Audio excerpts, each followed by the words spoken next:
Immaginate di trovarvi ai confini del nostro sistema solare, in orbita attorno a Nettuno.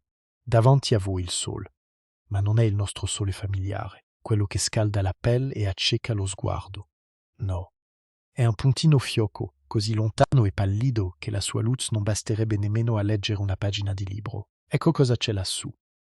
Da quella distanza tutto quello che conosciamo, la Terra, Marte, Giove, Saturno, è semplicemente svanito, inghiottito dall'oscurità. E qui sorge il paradosso. Da bambini abbiamo imparato che il sistema solare finisce con Plutone, giusto? Un piccolo mondo ghiacciato, l'ultimo della fila. Ma vi assicuro che non è così. Quello che abbiamo studiato a scuola è solo la superficie di una realtà molto più vasta. Plutone non è la fine, è l'inizio di una frontiera inesplorata, un regno invisibile pieno di segreti.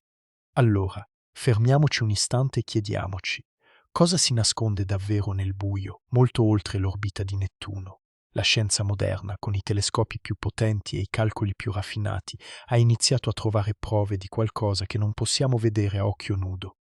Prove di pianeti fantasma, mondi invisibili che orbitano nel gelo assoluto, prove di una nuvola di comete, un serbatoio di ghiaccio che circonda tutto il sistema come un bozzolo, confini mai esplorati, regioni dove il certo si mescola con l'ipotetico, dove ogni scoperta è una scommessa.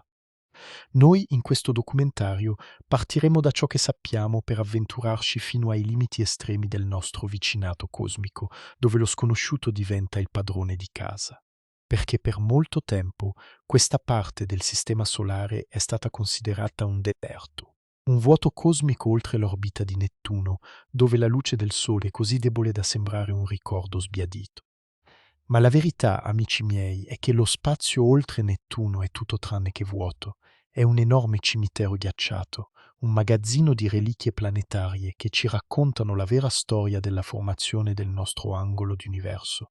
Ed è qui che inizia il nostro viaggio. Partiamo da una struttura, un gigantesco anello di detriti che avvolge il sistema solare come un disco di vinile cosmico, la fascia di Kuiper. Immaginatela, un'enorme ciambella di ghiaccio e roccia che si estende all'incirca da 30 a 50 unità astronomiche dal Sole. Tradotto in chilometri, stiamo parlando di distanze che farebbero impallidir qualsiasi viaggio umano mai sognato. Qui la temperatura media è di circa meno 220 gradi Celsius, un freddo che congela l'elio, un freddo che trasforma l'azoto in ghiaccio. E in questo gelo primordiale vivono milioni di oggetti, alcuni piccoli come una montagna, altri grandi come interi stati. Il primo indizio di questa fascia fu proprio Plutone. Scoperto nel 1930, per decenni è stato considerato il nono pianeta, un solitario guardiano ai confini del sistema solare. Ma più lo studiavamo, più ci rendevamo conto che Plutone era strano. La sua orbita è inclinata, ellittica, diversa da quella di tutti gli altri pianeti. Sembrava un pesce fuor d'acqua. Poi, negli anni 90 e 2000, gli astronomi cominciarono a trovare altri oggetti simili, altri mondi ghiacciati e altri corpi con orbite altrettanto eccentriche. La vera svolta arrivò con la scoperta di Eris, un oggetto persino più massiccio di Plutone, nel 2005. Fu lì che il nostro mondo, il mondo dell'astronomia, si fermò. Come potevamo avere un nono pianeta se ce n'era un altro delle stesse dimensioni là fuori? Era come scoprire un secondo Giove dopo aver pensato che il primo fosse unico. E così, nel 2006, l'Unione Astronomica Internazionale prese una decisione storica e controversa. Plutone fu declassato. Non era più un pianeta, ma un pianeta nano. E non perché fosse diventato più piccolo o più lontano, ma perché avevamo capito che non era un caso isolato. Era solo il più famoso membro di una nuova popolazione, gli oggetti transnettuniani, o TNO. Oggi ne conosciamo oltre 2000. Oltre 2000 corpi celesti che orbitano oltre Nettuno, ognuno con la sua storia, la sua composizione, i suoi segreti. La demozione di Plutone non fu una punizione, fu una presa di coscienza. Ci obbligò a guardare oltre il nostro naso e a riconoscere che il sistema solare è molto più complesso di quanto avessimo mai immaginato. E poi, finalmente nel 2015, arrivò la sonda New Horizons. Dopo un viaggio di quasi 10 anni, sorvolò Plutone e ci regalò immagini che ancora oggi mi fanno venire i brividi. Non era un semplice sasso ghiacciato. Plutone era vivo. Un cuore gigante, Tombeau Regio, dominava la sua superficie, un cuore fatto di ghiaccio d'azoto, ghiaccio che si muove, che scorre, che si espande e si contrae come un respiro planetario. Vedemmo montagne d'acqua ghiacciata alte più di 3000 metri, bloccate non dalla roccia, ma da un ghiaccio più duro del granito alle temperature di Plutone. E poi la scoperta più sconvolgente, indizi di criovulcanismo. Vulcani che non eruttano lava fusa, ma fango di ghiaccio, una miscela di acqua e ammoniaca che sgorga dalle profondità di un corpo vecchio 4 miliardi e mezzo di anni. Un corpo che avrebbe dovuto essere morto e freddo e invece mostrava segni di una geologia ancora attiva. Broll, animazione di un vulcano di ghiaccio su Plutone con eruzioni lente di materiale viscoso. 4 anni dopo, nel 2019, New Horizons ci regalò un altro capolavoro, il sorvolo di Arrokoth, un oggetto a forma di pupazzo di neve, un contatto binario primordiale. Praticamente due mondi che si sono uniti in una collisione dolce e lenta miliardi di anni fa e sono rimasti congelati in quell'abbraccio per tutto il tempo.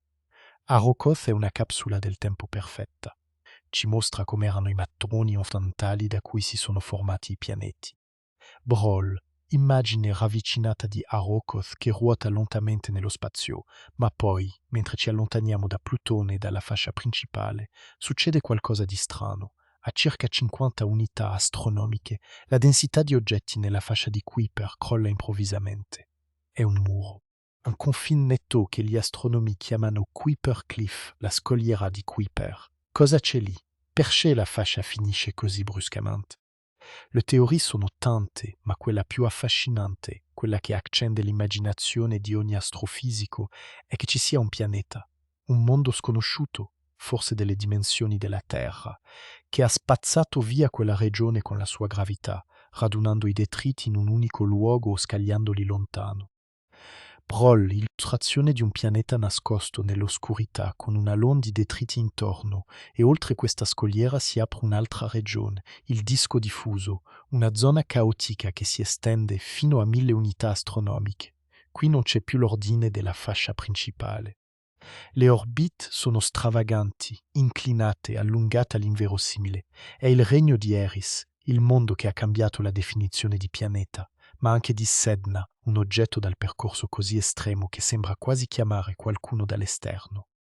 Questa regione caotica è stata plasmata dall'antica migrazione di Nettuno. Milioni di anni fa i giganti gassosi si sono spostati verso l'esterno e Nettuno, come un gigantesco biliardo cosmico, ha sparso oggetti in tutte le direzioni, creando questo serbatoio di corpi fuori legge.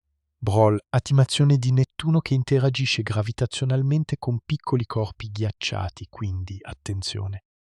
Quello che pensavamo di sapere è solo l'inizio. Oltre Nettuno non c'è il vuoto, c'è un intero quartiere di mondi ghiacciati, montagne di azoto, vulcani di fango e forse, nascosto nell'ombra, un pianeta intero che aspetta di essere scoperto. E mentre il Sol sembra una stella lontana, un puntino debole nel buio, questi mondi continuano a danzare in silenzio. Sedna, 2003.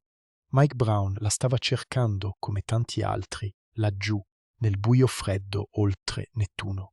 Ma quello che ha trovato, quello che ha visto apparire sulle immagini del telescopio, non era un semplice puntino in movimento, era qualcosa di più strano, qualcosa che non avrebbe dovuto essere lì. Sedna è un mondo rosso scuro, grande circa 1000 chilometri. Ma non è la sua dimensione a renderla inquietante, è la sua orbita. Pensate un attimo a questo. Sedna impiega circa 11.000 anni per fare un giro completo intorno al Sole. 11.000 anni. La sua orbita è un'ellisse mostruosa che la porta da una distanza minima di 76 unità astronomiche dal Sole fino a uno sbalorditivo picco di oltre 937 unità astronomiche. Per darvi un'idea, Plutone orbita a circa 39 unità astronomiche. Sedna, al suo punto più lontano, è 24 volte più distante di Plutone. Ecco il problema. A quelle distance, la gravità di Nettuno è quasi irrilevante. È come se un bambino provasse a spostare una montagna con un soffio. Non funziona. E allora, come ha fatto Sedna a finire su quell'orbita? Come ha fatto a rimanere lì, così lontana, così isolata? La risposta, dopo oltre 20 anni, è che non lo sappiamo. Resta un mistero. un enigma che grida vendetta, una domanda senza risposta che si pianta come un chiodo arrugginito nella mente di ogni astronomo. E la cosa più inquietante, Sedna non è sola. Nel 2012 è arrivato un altro oggetto, un piccolo mondo soprannominato Biden, nome ufficiale 2012 VP-113. E indovinate un po'? Anche lui condivide quell'orbita assurda, lontanissima da Nettuno, con un perielio che lo stie sempre a 70-80 unità astronomiche dal Sole. Poi ne sono arrivati altri. 1, 2, 3, 6. Nel 2016 gli astronomi Konstantin Batygin e Mike Brown, lo stesso Mike Brown che aveva scoperto Sedna, hanno pubblicato uno studio che ha gelato il sangue a molti. Hanno elencato 6 oggetti transnettuniani estremi, 6 mondi ghiacciati che condividevano non solo orbite lontane, ma anche uno strano, inquietante allineamento geometrico. Immaginate di avere 6 biglie sparse su un tavolo. Tutte, per coincidenza, sono allineate sulla stessa linea immaginaria. Strano. Se fossero solo 2 o 3, potremmo metterla sul conto della fortuna. Ma 6? Batygin e Brown hanno fatto i calcoli. Qual è la probabilità che quell'allineamento sia casuale? La risposta non è una su 1 milione, non è una su 100.000, è una su 15.000. 15.000. In altre parole, se lanciaste una moneta a 14.999 volte e otteneste sempre testa, solo allora potreste iniziare a sospettare che qualcosa non va. E invece qui abbiamo 6 oggetti che si muovono come se fossero spinti da una mano invisibile. Una forza che li sta pastorendo, come si dice in gergo.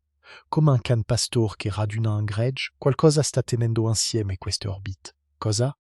La spiegazione più semplice, la più elegante, quella che fa venire i brividi, è un oggetto massiccio e nascosto, un pianeta, forse grande quanto 10 terre, forse anche di più, un mondo che orbita a distanze incredibili, talmente lontano da essere quasi invisibile ai nostri telescopi. Un pianeta che, con la sua sola maestà gravitazionale, ha modellato quelle orbite per miliardi di anni. Ma la scienza non si ferma alle spiegazioni più attraenti. C'è un dibattito acceso. C'è chi dice «Aspettate, potrebbe essere un errore di osservazione». Forse stiamo guardando solo una piccola fetta di cielo e gli oggetti che vediamo sono solo quelli che per caso si trovano lì, mentre il resto della fascia è disordinato e caotico. È il cosiddetto bias osservativo. La controproposta arriva da Anne-Marie Madigan, dell'Università del Colorado. Lei suggerisce un'altra possibilità, un'instabilità intrinseca delle orbite, una sorta di auto-organizzazione della fascia di Kuiper che, sotto l'effetto della propria gravità collettiva, può creare quegli allineamenti senza bisogno di un pianeta nascosto, una sorta di danza spontanea delle particelle. E allora, chi ha ragione? La tensione rimane viva. Da un lato, il fascino di un nono pianeta, un gigante gelido in agguato nell'ombra. Dall'altro, i dati reali, i telescopi che faticano a vedere così lontano, e i modelli teorici che tentano di spiegare l'inspiegabile. Ma mentre i ricercatori discutono, mentre i computer simulano milioni di orbite, laggiù, nel buio oltre Nettuno, qualcosa sta accadendo. E noi da questa piccola roccia blu continuiamo a guardare. Perché dopo tutto, come diceva Sedna con la sua orbita assurda, non c'è il vuoto. C'è qualcosa. E forse, solo forse, quel qualcosa sta per essere scoperto. Ti parlo di qualcosa che non abbiamo mai visto, ma che forse proprio ora sta emergendo dall'ombra. Stiamo parlando del pianeta Nove, un fantasma, un'ipotesi, una bestia matematica nata da un'anomalia. L'idea ormai l'avrei sentita. 2 astronomi, Batygin e Brown, nel 2016, si sono guardati in faccia e hanno detto «E se non fossero solo coincidenze?» Hanno notato che 6 oggetti lontani nella fascia di Kuiper avevano orbite strane, troppo allineate, troppo simili. Come se qualcosa di immense laggiù lo stesse spingendo, e da lì è nata l'ipotesi, un pianeta, non un gigante come Giove. Più piccolo, ma non troppo, tra le 5 e le 10 massi terrestri, un mondo ghiacciato probabilmente con un'orbita che lo porterebbe da 400 a 800 unità astronomiche dal Sole. Per capirci, Nettuno sta a 30. Qui parliamo di distanze che farebbero impallidire anche il viaggio della Voyager, e per compiere un solo giro attorno al Sole, questo pianeta impiegherebbe dai 10.000 ai 20.000 anni. Roba da matti, ma attenzione. E questo è il punto che trovo più affascinante. Non l'abbiamo osservato, non ci sono foto, non c'è un puntino luminoso che si muove tra le stelle. L'esistenza del pianeta 9 è dedotta, come un colpevole in un giallo, non è le prove, ma è gli indizi. E gli indizi sono le orbite di questi oggetti ghiacciati lontani. L'ipotesi fa previsioni precise. Dice, se esiste, allora dovreste trovare altri oggetti in questa specifica zona del cielo, con orbite inclinate in quel modo. Ed è proprio per questo che la caccia è aperta. Non è un'idea campata per aria, è un'ipotesi scientifica che si può testare. Però, e qui arriva il bello, non tutti sono d'accordo. Scott Shepard e Chad Trujillo, due dei più grandi cacciatori di oggetti lontani, quelli che hanno scoperto un sacco di queste rocce, sono cauti, molto cauti. Loro dicono sì, l'anomalia c'è, ma potrebbe essere un artefatto, un bias osservativo. Tradotto, guardiamo meglio dove abbiamo già visto qualcosa e quindi troviamo cose in quella direzione. È un po' come cercare le chiavi sotto il lampione, perché lì c'è luce, anche se le hai perse dall'altra parte. E poi c'è il problema della significatività statistica. Per anni il clustering degli oggetti sembrava solido, ma nuove scoperte tra il 2024 e il 2025 hanno buttato un po' di sabbia negli ingranaggi. Hanno trovato oggetti che non si allineano, che fanno casino, che mostrano, per dirla in gergo, un anti-clustering, come se il presunto gruppo si stesse disperdendo. Allora, che succede? Il problema non è risolto, anzi, si è alzata la posta. Non è più solo c'è o non c'è, è diventato se c'è perché non lo vediamo. E se non c'è, cosa diavolo sta causando queste orbite? Ed è qui che entra in gioco il nostro asso nella manica. Un progetto che farà impallidir qualsiasi cosa abbiamo fatto finora. Sto parlando del Verace, Rubin Observatory. Un uomo che forse non ti dice nulla, ma fidati, cambierà tutto. Non è un telescopio normale. Il Rubin non guarda un oggetto alla volta. Lui scannerizza l'intero cielo, note dopo note, per anni. Lo fa con un sistema chiamato LSST, Legacy Survey of Space and Time. Una macchina da guerra. Partirà operativamente tra il 2025 e il 2026. E cosa farà? Troverà migliaia di nuovi oggetti nella fascia di Kuiper, migliaia ogni notte. E con quei dati, finalmente, potremo rispondere alla domanda. Se il pianeta 9 esiste, il Rubin lo vedrà, o meglio, vedrà gli effetti della sua gravità su un numero enorme di oggetti. Lo vedrà come una perturbazione in un mare di punti. Se non esiste, il rumore di fondo diventerà così chiaro che ogni anomalia scomparirà. Ci vorrà un decennio, forse meno. Ma per la prima volta abbiamo uno strumento che può chiudere la questione. E adesso, preparati. Perché se pensavi che un pianeta ghiacciato a 500 unità astronomiche fosse strano, aspetta di sentire quest'ultima teoria. Una delle proposte più audaci, più folli e più affascinanti che abbia mai sentito. Nel 2019, due astronomi, Jakob Scholz e James Unwin, hanno detto «E se non fosse un pianeta? E se fosse un buco nero primordiale?» Non quelli nati da stelle morte, ma quelli nati nei primi istanti dell'universo, dal collasso diretto di densità di materia oscura, un oggetto minuscolo, subcentimetrico, cioè più piccolo di una palla da tennis, ma con una massa compresa tra le 5 e le 10 masse terrestri. Un peso pazzesco concentrato in uno spazio ridicolo. E questo buco nero, invisibile, non emetterebbe quasi nulla. Solo un debolissimo segnale gamma, un bagliore fantasma, prodotto dall'interazione con la materia oscura che lo circonda. Immagina, un vero buco nero, lì al confine del nostro sistema solare. Un oggetto che non puoi vedere, ma che piega lo spazio-tempo e sconvolge le orbite degli asteroidi ghiacciati. Sarebbe la scoperta più sconvolgente dell'astronomia moderna. La materia oscura finalmente localizzata, intrappolata in un oggetto compatto. È ipotesi speculativa, lo ammetto, ma è anche terribilmente elegante, perché risolverebbe il mistero senza bisogno di un pianeta classico. Quindi eccoci qui, pianeta o buco nero, ordinaria roccia ghiacciata o mostro primordiale invisibile. Il prossimo decennio ci darà la risposta. E mentre aspettiamo, io continuo a guardare quelle orbite strane, quei punti luminosi lontani, e mi chiedo cosa sta aspettando lì fuori per farsi vedere? Forse nulla. Forse l'attesa è tutto ciò che abbiamo. Ma l'attesa in questo caso non è passiva. È un accumulo di prove, un affinamento di modelli, una corsa contro il tempo per piazzare il telescopio giusto nel punto giusto. La storia della caccia al pianeta 9 è, in fondo, la storia di come l'astronomia sia passata dall'osservazione pura alla predizione matematica. Non è un caso che l'ipotesi sia nata da due teorici della meccanica celeste, non da due osservatori che hanno puntato un cannocchiale. È lo stesso percorso che portò alla scoperta di Nettuno nel 1846. Allora, Urbain Le Verrier, un matematico francese, studiò le perturbazioni dell'orbita di Urano e disse: lì, in quel punto del cielo, deve esserci un pianeta. E Johann Gall, a Berlino, puntò il telescopio proprio lì e lo trovò. Una vittoria della penna sul telescopio. Oggi Batygin e Brown stanno giocando la stessa partita, ma su un campo molto più vasto. La differenza è che Le Verrier aveva un errore di pochi gradi da correggere. Qui parliamo di un'orbita che potrebbe essere quasi invisibile. La sfida tecnica è titanica. E poi c'è la questione della materia oscura, che si insinua in ogni angolo di questa storia. Se il pianeta 9 fosse un buco nero primordiale, non sarebbe solo una scoperta planetaria. Sarebbe la prima evidenza diretta di un oggetto compatto di materia oscura. Una firma, un laboratorio cosmico a portata di mano. La materia oscura, finora, è un fantasma, la vediamo nelle curve di rotazione delle galassie, nelle lenti gravitazionali, nel fondo cosmico a microonde, ma non l'abbiamo mai toccata, non abbiamo mai isolato una particella.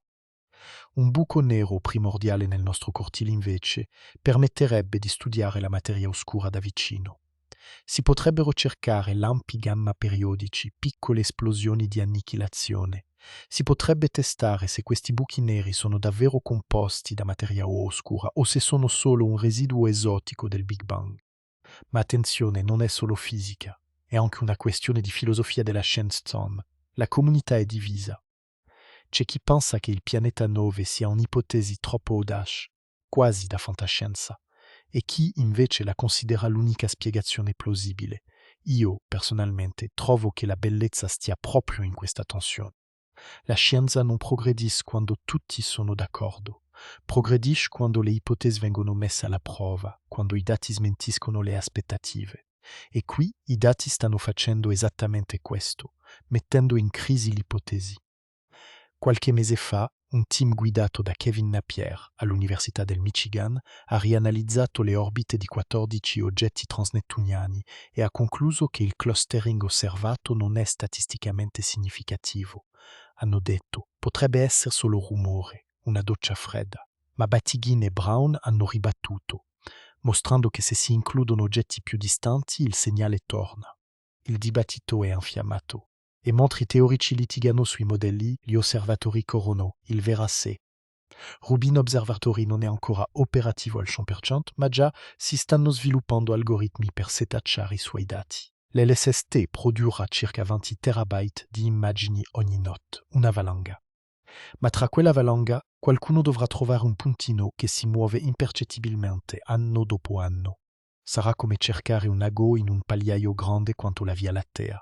Ma fino a quel giorno restiamo qui, ad aspettare, con gli occhi puntati al cielo, con i modelli sul computer, con la speranza che il Rubin finalmente rompa l'incantesimo. Eppur, anche se non trovassimo nulla, la ricerca stessa è già un trionfo, perché ci obbliga a guardare oltre il visibile, a credere che ciò che non vediamo possa essere più importante di ciò che vediamo. Il pianeta 9, che esista o meno, è già diventato un simbolo. Il simbolo di un'astronomia che non si accontenta delle apparenze, ma che cerca la verità nascosta, anche se deve aspettare 10.000 anni. Sta arrivando. Siamo quasi pronti. E immaginate un confine, un limite talmente vasto che la mente umana fatica persino a concepirlo. Parliamo di un luogo che non abbiamo mai visto, mai fotografato, mai sfiorato con una sonda, un luogo che esiste solo nella teoria, nei calcoli matematici, nelle orbite di comete arrivate da chissà dove. Sto parlando della Nube di Oort, e se pensavate che la fascia di Kuiper fosse lontana, preparatevi a ridimensionare tutto, perché qui il concetto di lontano viene stracciato e riscritto da capo. Nel 1950 un astronomo olandese di nome Jan Oort si fece una domanda semplice, quasi ingenua. Da dove diavolo arrivano comete che vediamo ogni tanto, quelle che percorrono orbite lunghissime e impiegano migliaia di anni a fare un giro intorno al Sole? Comete come la Hale-Bopp, che nel 1997 ci ha regalato uno spettacolo celeste indimenticabile, o la Siding Spring, che nel 2014 ha sfiorato Marte. Dove nascono? Lui propose un'idea folle. Dice che oltre i confini del nostro sistema planetario, oltre il gelo di Plutone, oltre tutto ciò che consideriamo casa, esiste un guscio sferico di ghiaccio e polvere. Un serbatoio di trilioni di corpi congelati, residui primordiali della nascita del sistema solare, e lo chiamo nube di Oort. Ora, cerchiamo di capire le dimensioni.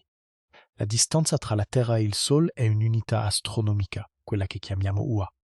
Plutone è a circa 40. La fascia di Kuiper, dove vivono i plutoidi, arriva più o meno a 100 UA.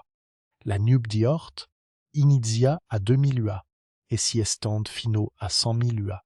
100.000. Un numero così grande che vi prego di fermarvi un secondo a pensarci. Un'unità astronomica è 150 milioni di chilometri. Moltiplicat per 100.000, il risultato è quasi mezzo anno luce, quasi metà della distanza che ci separa dalla stella più vicina, Proxima Centauri. Significa che la nube di Oort è l'alone gelido del nostro sistema solare, una bolla che ci avvolge e che va a toccare quasi il confine con l'ignoto interstellare. Ma ecco il problema, non l'abbiamo mai vista. Non possiamo vederla. I telescopi più potenti non riescono a captare la luce riflessa da un oggetto grande qualche chilometro, immerso nel buio assoluto a 4.000 miliardi di chilometri da noi. È come cercare un granello di polvere su una spiaggia a notte fonda. Sappiamo che esiste solo per una ragione, le comete. Ogni tanto qualcosa disturba quella calma apparente. Un tremolio gravitazionale, una scossa cosmica e un blocco di ghiaccio viene spinto fuori dalla sua orbita. Inizia una caduta lunga millenni verso l'interno, verso il Sole, e quando arriva diventa una cometa, una testimone silenziosa di un mondo che non possiamo toccare. E allora cosa disturba la nube di Oort? La colpa è di 3 tiranni cosmici, il primo è la marea galattica. Sì, avete capito bene. Anche la Via Lattea, la nostra galassia, ha una sua gravità, che tira e spinge le nuvole di detriti ai suoi confini. È una forza debolissima, ma su scale di tempo di milioni di anni diventa devastante. Il secondo sono le stelle vicine, stelle che a volte passano a distanza ravvicinata, per modo di dire. Pensate a Gliese 710, una nana rossa che tra circa 1.300.000 anni passerà a sole 10.000 UA da noi. Sembra tanto, ma nel linguaggio della nube di Oort è un colpo di karate. Il terzo sono le nubi molecolari giganti, immense sacche di gas e polvere che vagano per la galassia e che, quando incontrano il nostro sistema, lo sconvolgono come un uragano. Questa instabilità ha portato gli scienziati a fantasticare. Negli anni '80 qualcuno propose l'esistenza di Nemesis, una stella come del Sole, una nana rossa o bruna che orbita a distanza enorme e che, periodicamente, ogni 26 milioni di anni, passerebbe attraverso la nube di Oort, scatenando una pioggia di comete verso la Terra, un'idea romantica, quasi apocalittica. Ma poi è arrivato il telescopio spaziale WISE che ha scandagliato l'infrarosso alla ricerca di questa ipotetica compagna. Niente. Nemesis non esiste. Così come non esiste Tish, un gigante gassoso immaginato nell'interno della nube di Oort esterna, che avrebbe dovuto spiegare alcune anomalie nelle orbite delle comete. Anche in quel caso, l'infrarosso ha detto no, solo un deserto ghiacciato. E allora cosa rimane? Rimane la nube di Oort interna, una zona caotica, selvaggia, un vero e proprio Far West gravitazionale. Un luogo dove le regole della meccanica celeste si piegano a forze debolissime, dove un soffio di vento stellare può cambiare il destino di un mondo ghiacciato. Non abbiamo prove, non abbiamo foto, ma abbiamo il sospetto, la certezza matematica che là fuori, nascosti nell'oscurità più totale, ci siano trilioni di segreti. E forse, chissà, qualcosa di più grande di una cometa. E pensare che per decenni abbiamo creduto di vivere in una bolla, un sistema solare isolato, protetto, quasi sacro, con i suoi pianeti in fila come perle su un filo invisibile. Ma la verità è che non siamo soli. Non parlo di alieni verdi con occhi a mandorla, ma di qualcosa di più sottile, più scomodo. Il nostro cortile galattico è un'autostrada senza pedaggi e i primi viaggiatori di passaggio li abbiamo già incontrati. Tutto è iniziato nell'ottobre del 2017, quando un punto di luce, inizialmente chiamato A2017-1, ha fatto scattare tutti gli allarmi degli osservatori di tutto il mondo.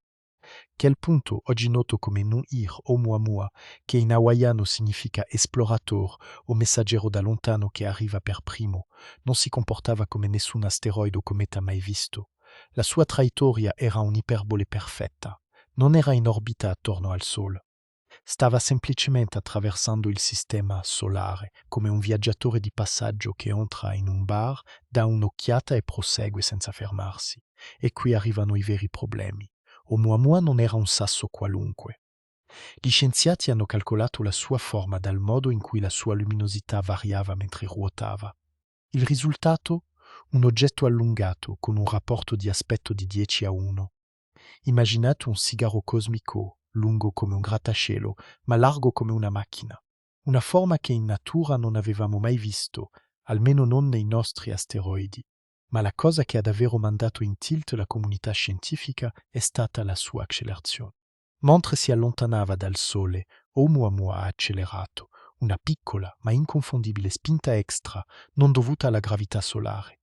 Di solito questo effetto è tipico delle comete. Il ghiaccio sulla superficie sublima e il gas espulso agisce come un propulsore naturale. Ma Oumuamua non mostrava alcuna chioma. Niente coma, niente coda, niente polvere. Era come un iceberg che si muove senza sciogliersi. Un paradosso. A questo punto è scoppiato il dibattito. Da una parte, due scienziati di Harvard, Shmuel Bialy e Avi Loeb, hanno avanzato un'ipotesi che ha fatto saltare sulla sedia mezzo mondo. E se quell'accelerazione fosse prodotta non dal gas, ma dalla pressione della radiazione solare. Funziona solo se l'oggetto è molto sottile e piatto come una vela solare artificiale. Insomma, per Loeb, Oumuamua potrebbe essere un relitto tecnologico, un frammento di una civiltà extraterrestre. Dall'altra parte, scienziati più conservatori hanno proposto spiegazioni alternative. Un iceberg di idrogeno molecolare puro, che sublima senza lasciare traccia visibile, o una normale cometa di monossido di carbonio, la cui sublimazione sarebbe stata troppo debole per essere rilevata dai nostri telescopi. Non voglio schierarmi, non è il mio ruolo. La verità è che nessuna di queste spiegazioni è del tutto soddisfacente. L'iceberg di idrogeno, per esempio, è un oggetto che teoricamente potrebbe esistere solo nelle regioni più fredde della galassia, ma la sua formazione è incredibilmente difficile da giustificare. La cometa di monossido di carbonio, forse, ma i dati non erano abbastanza precisi per dirlo con certezza. Il fatto che Oumuamua è spazzato, ci ha guardati e se n'è andato, lasciandoci con più domande che risposte. Un'anomalia irrisolta, un dito puntato contro la nostra presunzione. Poi, nel 2019, è arrivato il secondo atto, de I. Borisov, una cometa interstellare, questa volta normalissima. Aveva una chioma, una coda e una composizione chimica quasi identica a quella delle comete del nostro sistema solare. Acqua, anidride carbonica, polvere silicatica, una cometa come le nostre, ma venuta da un altro sole. Questo ci dice qualcosa di profondo. I mattoni fondamentali dei sistemi planetari sono universali. La chimica che ha formato i nostri mondi è la stessa che opera nelle nubi di Orione. E il bello è che non finisce qui. Nel luglio del 2025, gli astronomi hanno annunciato il terzo visitatore confermato, Trasiplor Atlas. Un altro intruso dall'infinito. Il ritmo sta aumentando. Negli anni 20, con l'entrata in funzione del Vera-C Rubin Observatory in SEAL, il gioco cambierà completamente. Questo telescopio, con la sua enorme fotocamera da 3200 megapixel, scannerizzerà l'intero cielo ogni 3 notti. Gli scienziati stimano che nel giro di un decennio scopriremo centinaia, forse migliaia, di questi oggetti interstellari ogni anno. Non più visitatori sporadici e misteriosi, ma un flusso costante di messaggeri galattici. Il confine del sistema solare smetterà di essere un muro invalicabile per diventare ciò che è sempre stato, una porta girevole. Un porto di transito dove le comete di Alpha Centauri incrociano quelle della nostra nube di Oort e dove forse un giorno troveremo un messaggio che non è scritto con la materia, ma nella materia stessa. Il nostro sistema solare non è un'isola, è solo una fermata sulla strada dell'infinito. E allora, dove finisce davvero il sistema solare? Potreste pensare che sia una questione di gravità, una linea invisibile oltre la quale il Sole perde la sua presa. Ma la verità è molto più concreta, molto più fisica. Il vero bordo del nostro quartier cosmico non è un confine gravitazionale ma plasmatico. È un muro fatto di vento, e si chiama eliosfera. Immaginate il Sol come una gigantesca sfera che soffia senza sosta. Non soffia aria ovviamente, ma un flusso costante di particelle cariche, il vento solare. Questo vento crea una bolla immensa nello spazio, una sorta di sfera protettiva che avvolge tutti i pianeti. È il nostro scudo contro i raggi cosmici galattici, contro la radiazione più violenta che arriva da fuori. Oltre questa bolla comincia il vero spazio interstellare.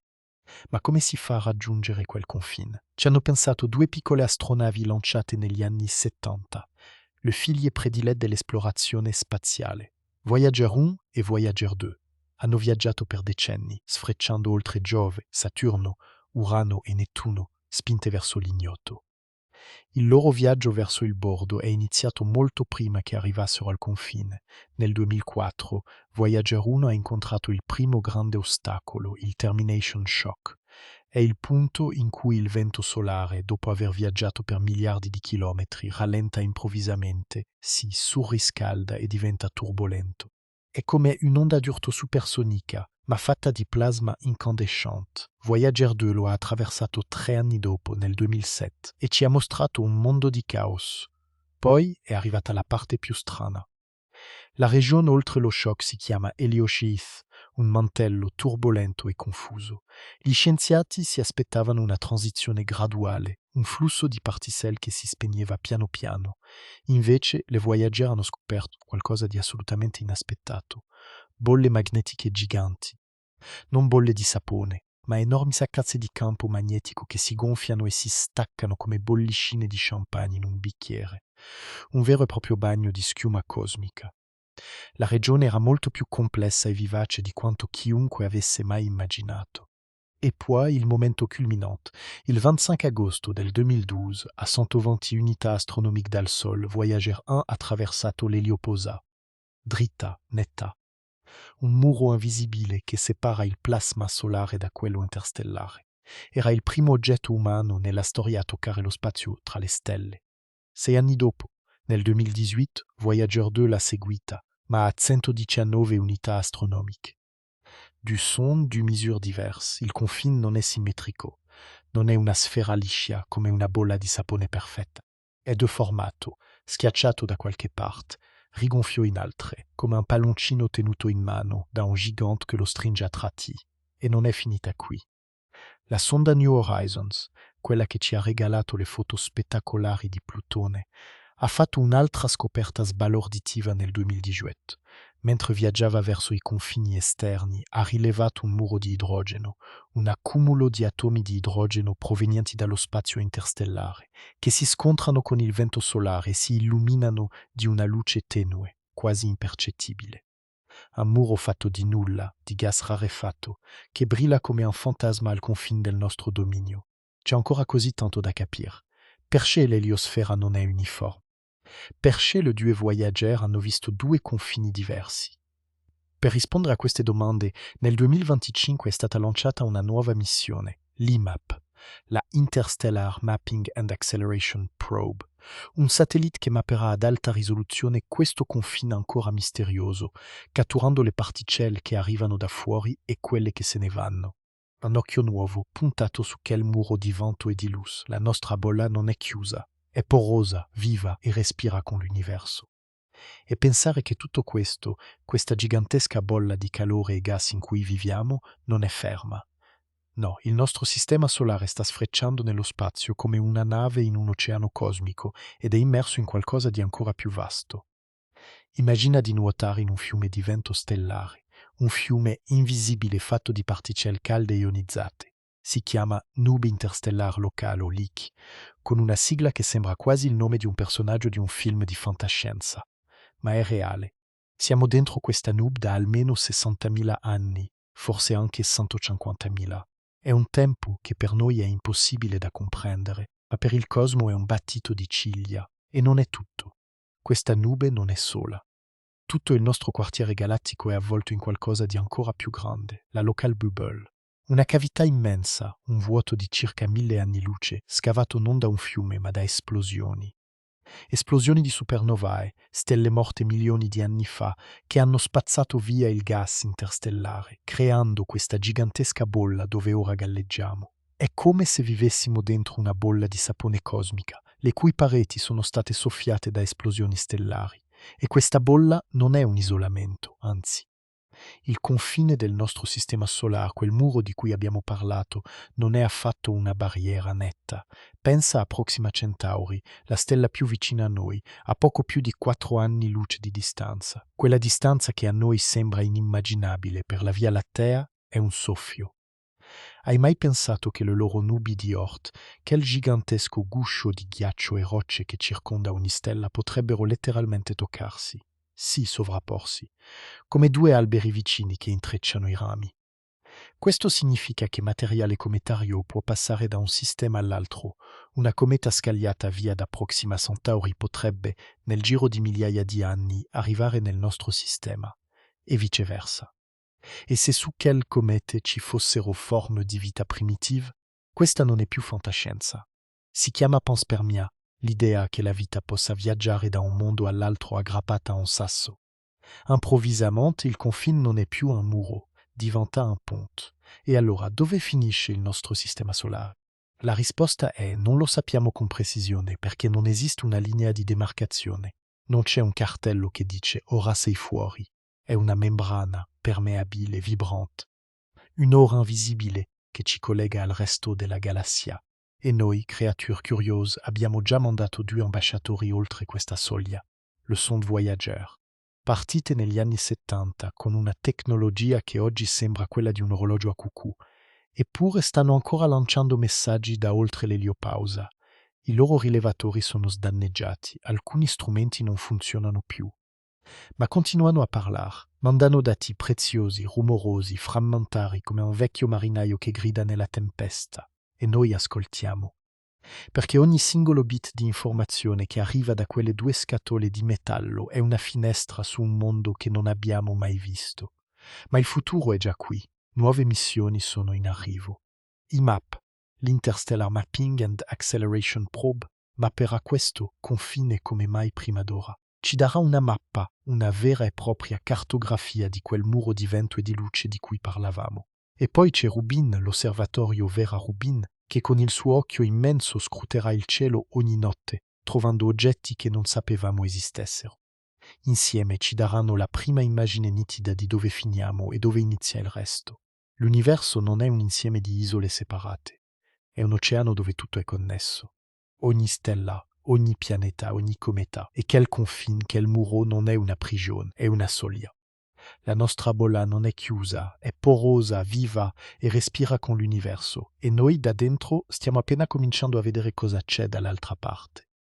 E così, dopo aver viaggiato per oltre 100 miliardi di chilometri dal nostro Sole, torniamo a guardare indietro. E cosa vediamo? Un vuoto, un silenzio cosmico che sembra non contenere nulla. Ma come abbiamo scoperto insieme, il nulla ai margini del sistema solare è tutto fuorché vuoto. È un teatro di forze invisibili, di corpi erranti, di ipotesi che sfidano la nostra immaginazione.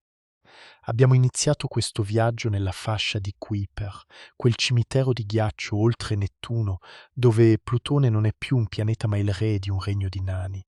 Da lì abbiamo seguito le orbite strane di Sedna e di altri oggetti che sembrano obbedire a un maestro invisibile, qualcosa di grosso, qualcosa di nascosto. Il pianeta 9, o forse no, perché la scienza, come la vita vera, non è mai unanime. C'è chi dice che i cluster orbitali siano semplicemente un caso statistico, un'illusione ottica creata dai nostri telescopi imperfetti. E poi c'è la nube di Oort, che è il fantasma sferico che avvolge il sistema solare come un bozzolo di ghiaccio e polvere. Non l'abbiamo mai vista, forse non la vedremo mai. Ma sappiamo che è lì perché da lì arrivano le comete di lungo periodo, quelle che appaiono dal buio e scompaiono per millenni. È un'inferenza, una scommessa logica, una mappa disegnata a matita su un tovagliolo. e non dimentichiamo gli intrusi. Oumuamua e Borisov, messaggeri da altre stelle che hanno attraversato il nostro cortile come viandanti frettolosi, e Oumuamua, con la sua forma allungata e la sua strana accelerazione, ha lasciato gli scienziati a grattarsi la testa. Era un asteroide, una cometa o qualcosa di più? Nessuna risposta certa, solo domande. E poi l'elioposa, quel confine invisibile dove il vento solare incontra il mezzo interstellare. La nostra bolla, la nostra casa, che si scontra con l'universo.